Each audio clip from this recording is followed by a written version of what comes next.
She walked into the $4 billion main office wearing a faded janitor's uniform, pushing a mop bucket across the marble lobby like she was nobody. Not a single executive knew who she was. Not the vice president who passed her without so much as a glance. Not the security guard who barely nodded. Victoria Hale, the woman who made this whole thing from scratch, had become a ghost inside her own company. She spent 30 days mopping floors and taking out the trash. But what made the entire boardroom go quiet wasn't the billionaire's costume. It was the moment she picked her successor, a black waitress from the company cafeteria. We moved forward. It started with a funny kind of twist. Victoria Hale had spent 30 years coming through these doors in sharp suits and expensive shoes, and everyone had stood a little straighter when she went by. Now she shuffled across the same floor in rubber-soled shoes and baggy gray work clothes, and no one even gave her a second look. She had wanted to become invisible. She just hadn't figured on how easy it would be. 3 months earlier, Victoria had gone down during a board meeting. A small stroke, the doctors called it. Small enough that she could get all the way better, serious enough that she couldn't just brush it off. She was 62. She had built Hale Dynamics from a single room above a laundromat in Newark into a $4 billion tech giant. She had done it as an immigrant woman with no contacts, no family cash, and nothing to fall back on. And now her own body was telling her it was time to step away. The board had been ready. Too ready. In fact, inside of a week of her diagnosis, they had put together a short list of CEO candidates, slick guys with fancy business degrees and 20-year careers at Fortune 500 companies. On paper, every last one of them was perfect, but Victoria hadn't lasted 30 years in this business by believing what looked good on paper. Something felt wrong. The quarterly reports were too perfect. More and more people have been leaving for 18 months. And still, every executive summary painted the company culture as thriving. Nobody thrives quietly on their way to the exits. So, Victoria made a decision that her lawyers called reckless and her doctors called insane. She reached out to the building's cleaning contractor, got a temporary spot under a phony name, and on a Monday evening in October, she clocked in for the night shift at her own main office. The first week taught her more than 5 years of board meetings ever did. She saw Derek Graves, the senior vice president of operations, tear into a cleaning woman for leaving a streak on his office window. He didn't yell. He didn't have to. He talked to the woman the way someone talks to a smudge they want wiped away, with a cold, steady disgust that made it plain he did not think of her as fully human. The cleaning woman said sorry 3 times. Graves never looked at her face. She saw Marcus Webb, the board's top choice for CEO, back a young black worker into a corner in a hallway after hours. The worker had apparently put in a complaint about a mispromotion. Webb told him, in a voice that traveled down the corridor, that people who couldn't manage the culture should find another place to work. He used the word fit. He said it twice. Victoria knew just what he meant by it. She saw budget proposals that cut benefits for the company's lowest paid staff while raising executive bonuses by 40%. She read memos left carelessly on desks and in recycling bins that talked about workforce optimization, which was a polished way of saying they meant to fire the people who could least stand to lose their jobs. And then on her 9th night, she met Naomi Carter. The company cafeteria stayed open till 10 o'clock for the night shift folks, and Naomi was the one who kept it going. She was a part-time server, 26 years old, working evenings so she could go to MBA classes in the daytime. Victoria sat at a corner table with a cup of coffee, and Naomi brought her a plate of food without her asking. You knew, Naomi said. It wasn't a question. Victoria Nadif. Started last week. You eat yet tonight. Victoria shook her head, and Naomi put the plate down. Grilled chicken, rice, vegetables, and pulled out the chair across from her, like it was the most ordinary thing in the world to sit down with the night janitor. They talked for nearly an hour. Or rather, Naomi talked, and Victoria listened. Naomi was smart, direct, and totally uninterested in being polite about what she saw happening at the company. She talked about how the old community scholarship program had been gutted the year before. She talked about how 3 of the cafeteria staff had been cut to part-time to get out of providing health insurance. She talked about the canyon between what the company said it believed in and how it actually treated people at the bottom. This place used to mean something, Naomi said. My mother used to tell me about companies that built things and looked after their people at the same time. I don't know if that was ever real, but I know it's not what's happening here. Victoria studied her. Naomi was not cautious with her words. She didn't water down her opinions or backpedal on her criticisms. When a busboy dropped a tray of dishes behind the counter, Naomi snapped at him with a sharpness that surprised Victoria, then stopped herself, walked over, helped him clean it up, and apologized. It was a little moment, but it told Victoria everything. Naomi had a fire, and she didn't always have it under control. Over the next few weeks, Victoria found out more. Naomi's mother, Gloria Carter, had worked for 23 years at a large manufacturing corporation before being laid off without severance during a merger. No heads up, no reason given. No one had fought for her. Gloria had spent the rest of her working life stringing together part-time jobs, and Naomi had grown up watching her. Mother gets smaller, not from poverty, but from the quiet damage of being cast aside by people who never learned her name. That wound lived in Naomi like a motor. It pushed her to speak up, to fight, to not look away. But it also made her careless sometimes. She had already been written up twice for clashing with management. She challenged decisions that weren't hers to challenge. She defended people who hadn't asked for her to. And underneath all that fire, Victoria felt something delicate, a constant doubt about whether someone like Naomi Carter truly belonged in the world of boardrooms and corner offices. Victoria knew that doubt. She had carried the same one for 30 years. It was on day 16 that it all changed. Victoria was emptying trash bins on the executive floor when she heard a talk through a conference room door that wasn't shut all the way. Two voices she knew, both Derek Graves and Marcus Webb. They were talking about the sale of 40% of Hale Dynamics shares to a foreign conglomerate. The amounts were stunning. A deal worth nearly $2 billion structured to set off personal bonuses for every member of the executive team who approved it. Graves brought up alignment payments. Webb talked about offshore accounts. They spoke so casually, the way men talk when they think no one unimportant is listening. Victoria stood in the hallway with a trash bag in her hand and felt something cold settle in her chest. This was not a negotiation she had allowed. This was not a plan the board had shared with her. This was a betrayal, on purpose, coordinated, and already happening. Her first urge was to walk into that room, take off the uniform, and stop it. But she knew what would follow if she did. The board had already gotten ready for the chance she might fight their plans. 3 weeks after her stroke, the company's legal team had quietly put an emergency clause into the governance charter.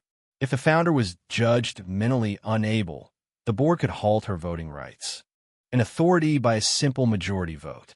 If Victoria revealed herself now, before she had proof, they would use her stroke against her. They would call her confused. They would call her unstable. They would take her company from her and wrap it in legal words so clean that no court would look twice at it. So, she kept quiet. She picked up the trash bag, pushed her cart down the hallway, and made a choice that would shape everything that came after. She would stay a ghost. She would keep watching. She would collect every bit of evidence she could find, and she would find the one person in this building who deserved to lead, not because of their resume, but because of who they were when they thought no one was paying attention. Over the next 2 weeks, Victoria watched Naomi Carter the way a sculptor looks at raw stone, searching for the shape hidden inside. She saw Naomi stop a fight between 2 cafeteria workers over a scheduling issue. One of them, a middle-aged woman named Dolores, had been given back-to-back closing shifts for the 3rd week running. The other, a younger man named Travis, refused to switch because he said he had seniority. Their manager had ignored the problem completely. Naomi got involved without being asked. She pulled the schedule up on the kitchen computer, rearranged 4 shifts so the work balanced out, and spelled out her reasons to both of them in plain English. Dolores thanked her. Travis didn't, but he took the new schedule without a word. It was a small thing, the kind of leadership that never shows up on performance reviews because nobody with power was ever looking. But Victoria also saw the other side. A week later, Naomi found out that a summer intern, a young black woman named Jasmine, had been repeatedly skipped over for project assignments in favor of less experienced interns. When Naomi went up to the department supervisor about it, she didn't do it quietly. She did it in the middle of the cafeteria during the lunch rush, her voice getting louder with every sentence, her finger pointing at the man's chest while 24 employees watched in awkward silence. The supervisor turned red. Jasmine looked mortified. Naomi was right about the injustice, but the way she made her point left wreckage behind instead of a solution. Victoria watched from across the room, her mop leaning against the table. She saw something she recognized in Naomi's fury, the same anger that had driven Victoria herself in the early years, when every door had been shut in her face and every no had felt like a personal insult. That kind of fire could change the world. It could also burn you alive if you never learned to aim it. Meanwhile, Marcus Webb was building his case for the CEO job with clinical precision. Victoria watched him present quarterly projections to a group of board members during a working dinner.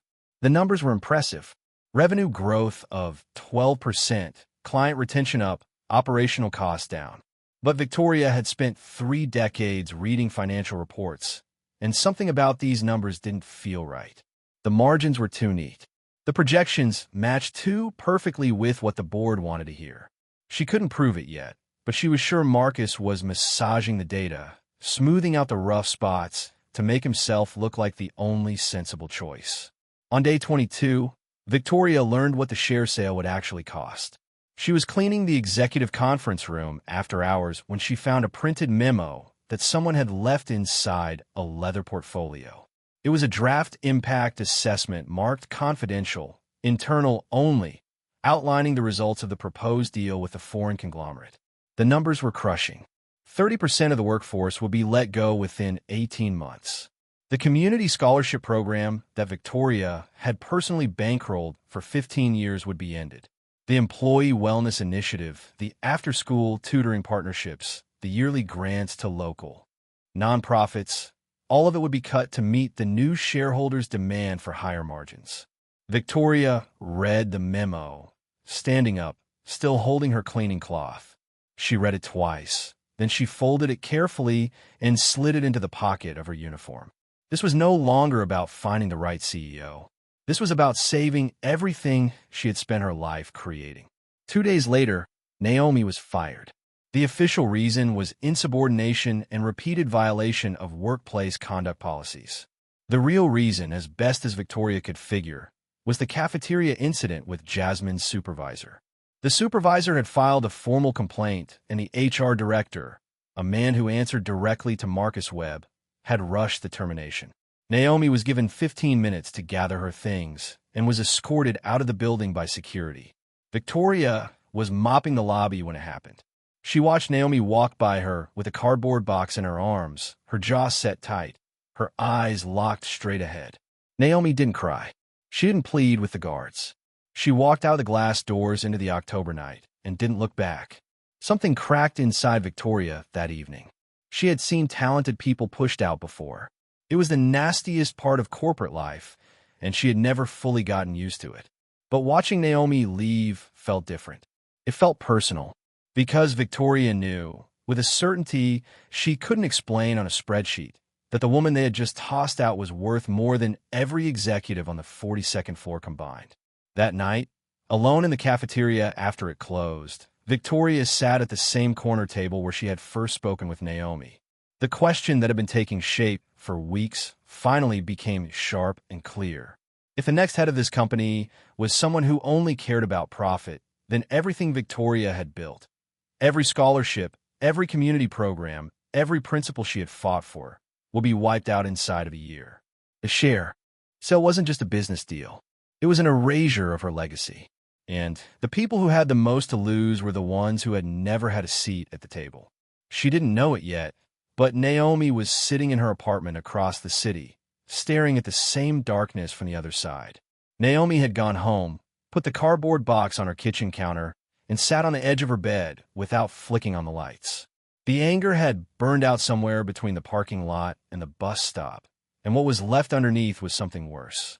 A familiar, suffocating weight that she had spent her whole adult life trying to outrun. She thought about her mother. Gloria Carter had given 23 years to a company that forgot her name the day she was let go. Gloria had done everything right. Showed up early, stayed late, never griped, and it hadn't mattered.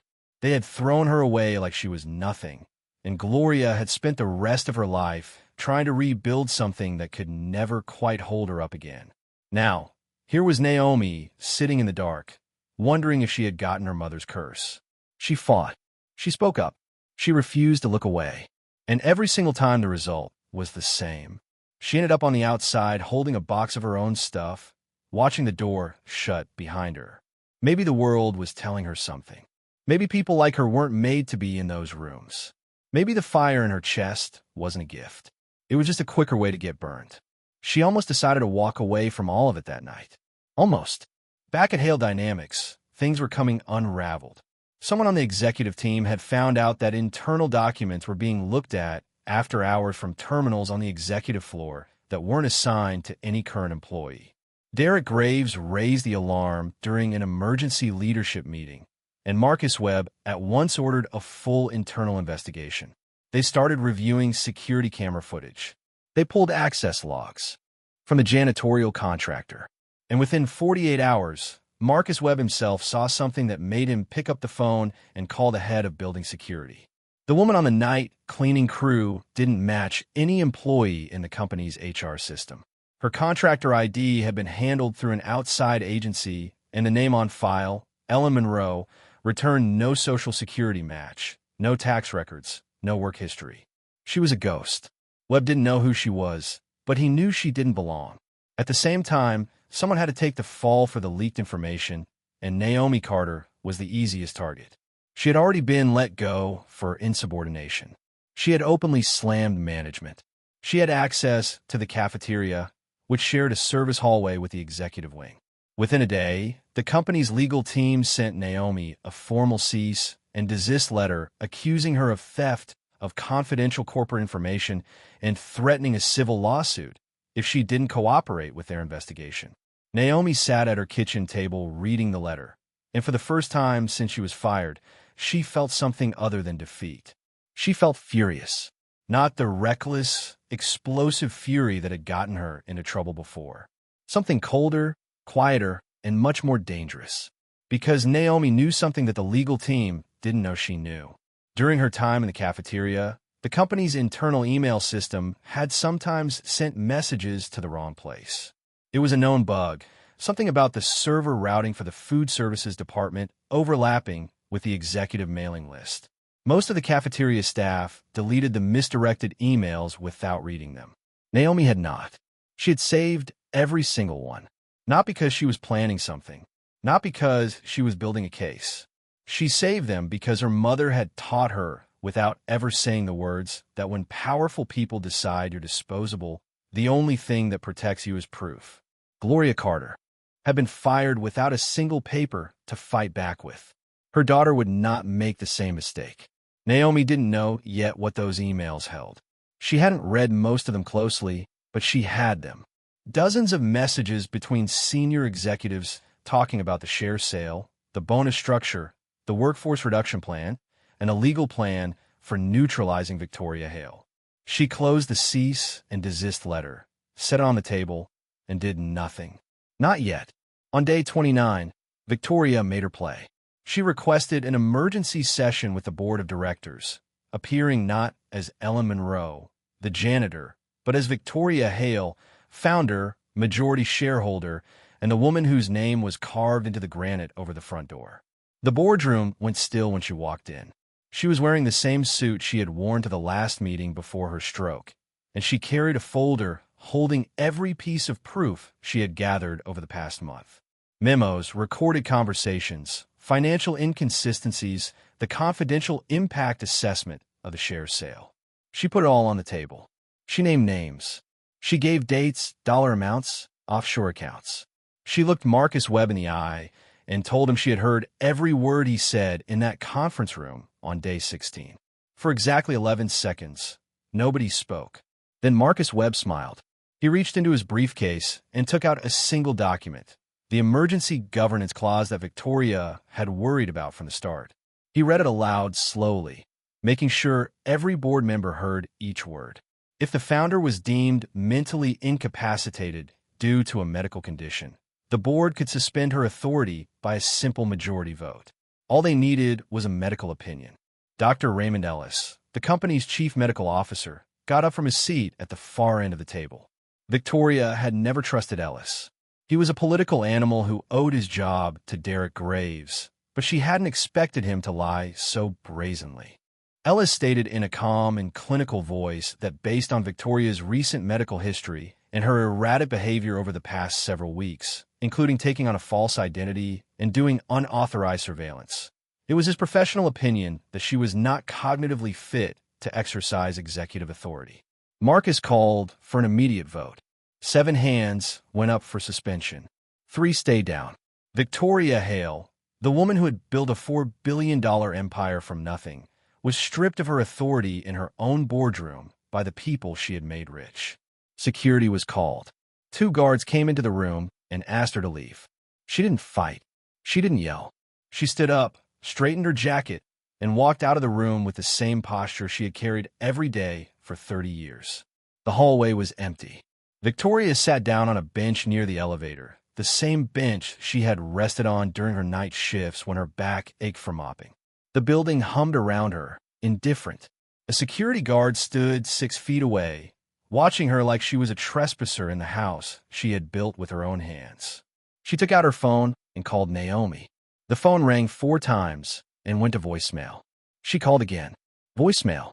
She stared at the screen for a long time, then lowered the phone to her lap. For the first time in 30 years, Victoria Hale did not know what to do next. She had no power, no friends in that room, and the one person she believed in wasn't answering. She looked down at her hands, the same hands that had signed the company's founding papers, that had shaken hands with presidents and senators and giants of industry, that had spent the last month gripping a mop handle in the dark. She began to stand, ready to walk out of the building and into whatever was next, ready for the first time in her life to accept that she had lost. Across the city, Naomi Carter was sitting on the floor of her apartment with her back against the bed, looking at her. Phone. 2 missed calls from an unknown number. She had watched it ring both times and done nothing. The cease and desist letter from Hale Dynamics sat on the kitchen table where she had left it 3 days ago. Next to it, a stack of bills she couldn't pay until her next freelance check came in. The cardboard box from her last day at the cafeteria was still on the counter, unopened. She hadn't touched it. Opening it would mean accepting that chapter was real, that she had fought and lost and been tossed out just like her mother. Naomi pulled up the voicemail. No message. She almost set the phone down, but something about the timing bothered her. She thought about the janitor, the older woman she had shared meals with in the cafeteria, the one who listened more than she talked, the one whose eyes carried a weight that didn't fit her uniform. Naomi had never asked her name. She realized now that she had never needed to. Something about that woman had felt like recognition, like looking into a mirror that showed you who you could become if the world gave you half a chance. She set the phone on the floor beside her and looked across the room at the shelf above the television. Her mother's picture sat there in a cheap wooden frame. Gloria Carter at 40, standing in front of the factory where she had worked for more than 2 decades, smiling in a way that didn't reach her eyes. Naomi had taken that photo on a disposable camera the summer before the layoff. She had been 9 years old. She hadn't understood then why her mother's smile looked borrowed, like something she was wearing for the picture and would take off as soon as the camera clicked. Now, Naomi understood completely. Gloria had known even then that she was replaceable, that the building behind her would keep standing long after she was gone, and that nobody inside it would remember she had ever been there. Naomi closed her eyes. The smart thing to do was nothing. Walk away. Don't get mixed up in it. The company had already threatened to sue her. She had no money for a lawyer, no allies inside the building, and no reason to think that anything she did would make a difference. People like her didn't win these fights. Her mother hadn't. Her mother's mother hadn't. The pattern was older than Naomi, and it would outlive her. But then she thought about Jasmine, the intern she had defended in the cafeteria, the one whose face had gone tight with shame when nobody else in the room spoke up. She thought about Dolores, who worked double shifts and never complained, because complaining was a luxury she couldn't afford. She thought about the janitor who had sat across from her in the empty cafeteria and listened to her talk about a company losing its soul, and who had looked at her not with pity, but with something that felt dangerously close to belief. Naomi opened her eyes. She reached under her bed and pulled out her laptop. She had saved the misdirected emails in a folder she hadn't opened in months. Dozens of messages between executives she had never met, discussing deals she hadn't understood at the time. She opened the first one and started reading, then the second, then the third. By the 10th email, her hand was shaking. Not from fear, from clarity. She was looking at the whole structure of the share sale. Internal memos between Marcus Webb and Derek Graves, bonus calculations linked to the closing of the deal, a schedule for workforce reductions, and most damning of all, a thread talking about how to manage the founder's transition using the emergency governance clause. One email, sent 5 weeks before Victoria's stroke had even happened, laid out a legal plan for removing her from power in the event that she resisted. They had been planning this before she ever got sick. The stroke hadn't made the opportunity. It had just given them the excuse. Naomi printed everything. 47 pages. She put them in a manila folder, put on her coat, and walked out the door. She didn't think about what would happen when she got there. She didn't practice a speech or figure the odds. She simply understood with a bone-deep certainty that she had gotten from her mother and turned into something Gloria never could, that she was done sitting in the dark, waiting for permission to matter. The security desk at Hale Dynamics almost stopped her. The guard on duty knew her face from the termination file and reached for his radio, but before he could press a button, the elevator behind the desk opened and Arthur Grimes stepped out. He was 71 years old, had been on the board since the company's start, and had just watched Victoria Hale get shown out of her own boardroom. He had come downstairs to find her, and instead he found Naomi standing in a lobby with a manila folder held against her chest. Grimes looked at the guard. "She's coming with me." The guard hesitated. Grimes didn't say it again. He held the elevator door open, and Naomi stepped inside. They rode up in silence.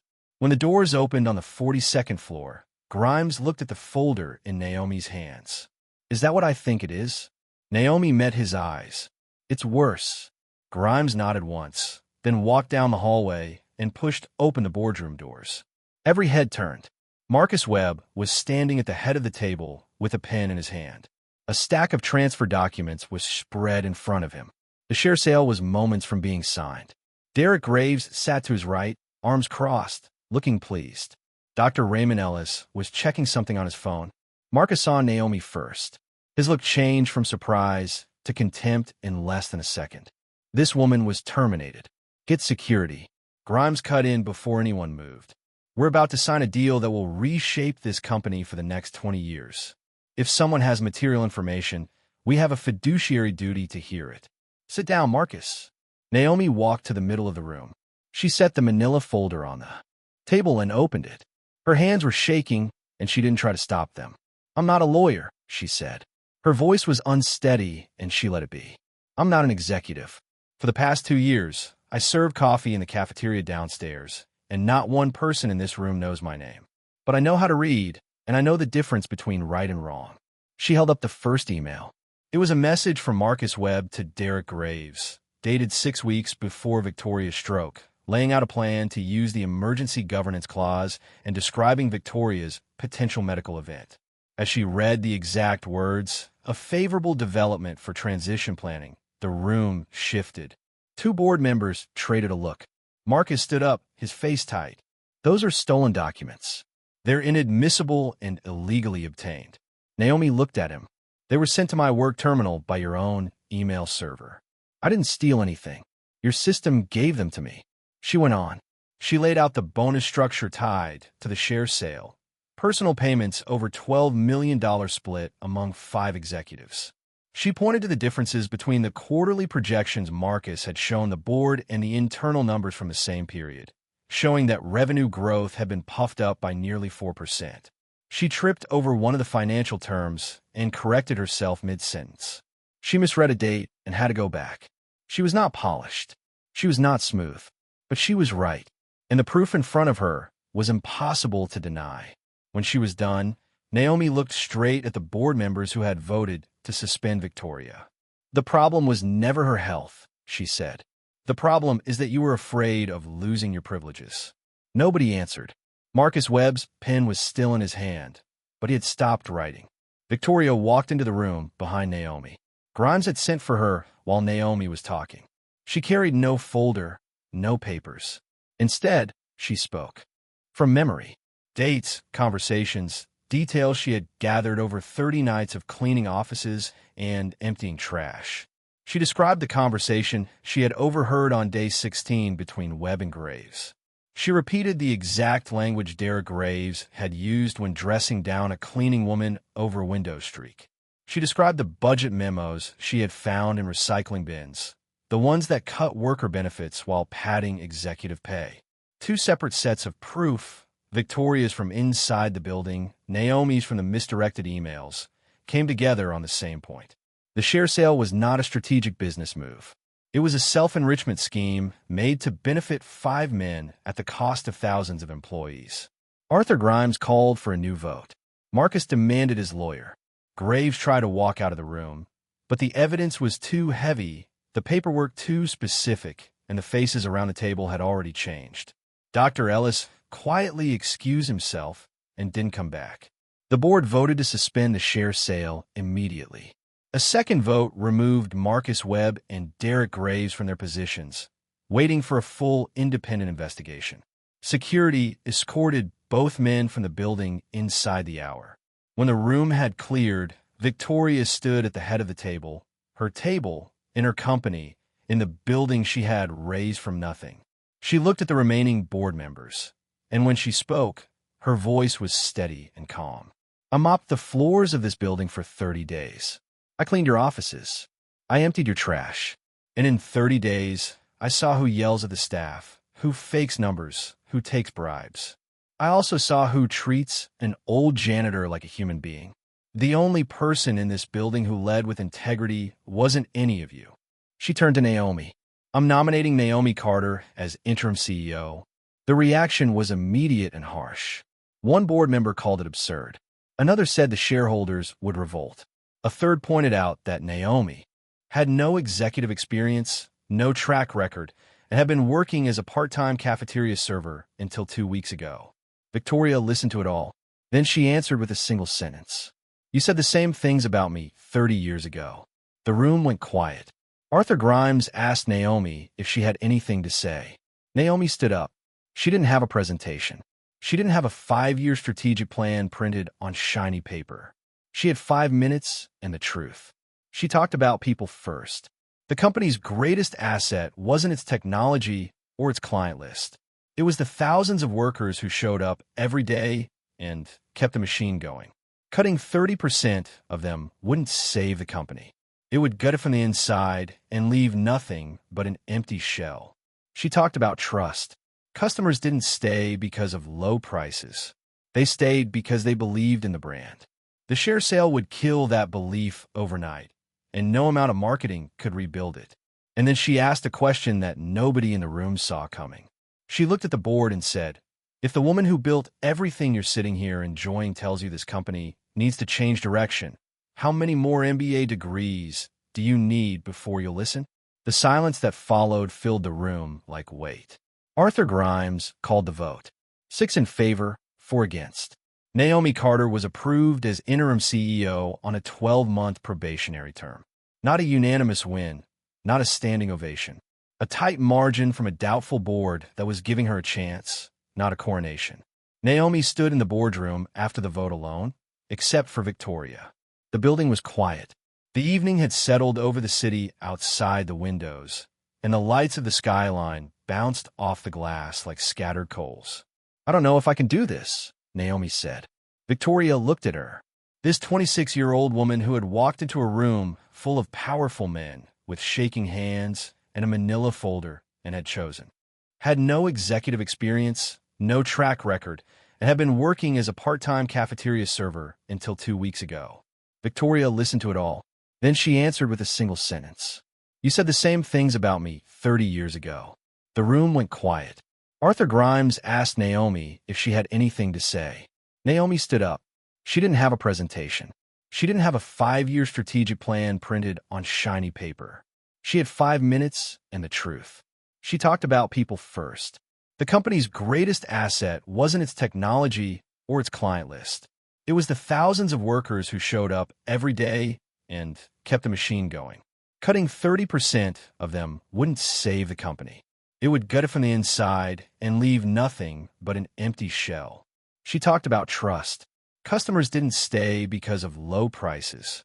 They stayed because they believed in the brand. The share sale would kill that belief overnight, and no amount of marketing could rebuild it.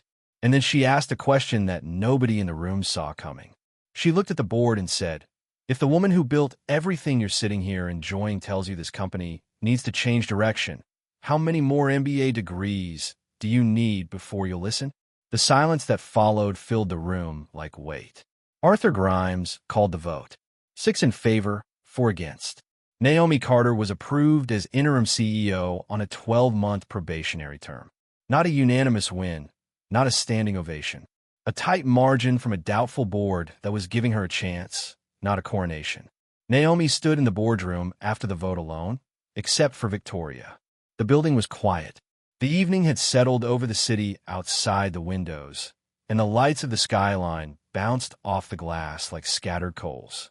"I don't know if I can do this," Naomi said. Victoria looked at her. This 26-year-old woman who had walked into a room full of powerful men with shaking hands and a manila folder and had chosen to speak when being quiet would have been safer. "I didn't know either," Victoria said. 30 years ago, I stood in a room just like this one, and every person at the table told me I didn't belong. I believed them for about 10 seconds. Then I got to work. 6 months later, Naomi Carter sat in the CEO's office on the 42nd floor. The room had been redecorated. She had taken down the oil paintings and put up framed photos of company employees at community events. Every morning before her first meeting, she took the elevator to the ground floor and had coffee in the cafeteria with whoever was working the early shift. The staff called her by her first name. She called them by theirs. Employee turnover had dropped by 35%. The community scholarship program had been brought back. Profits hadn't shot up. They had leveled out. And for the first time in 3 years, the company's internal satisfaction surveys showed that people believed in where they worked. Again, Naomi still made mistakes. The board still challenged her. She stayed up late more nights than she didn't, looking at spreadsheets and second-guessing decisions and wondering if the doubters were right. But she showed up every morning, and she didn't quit. Victoria Hale came by the office once a week. She never sat in the CEO's chair. She sat across the desk in the visitor's seat and gave advice only when asked.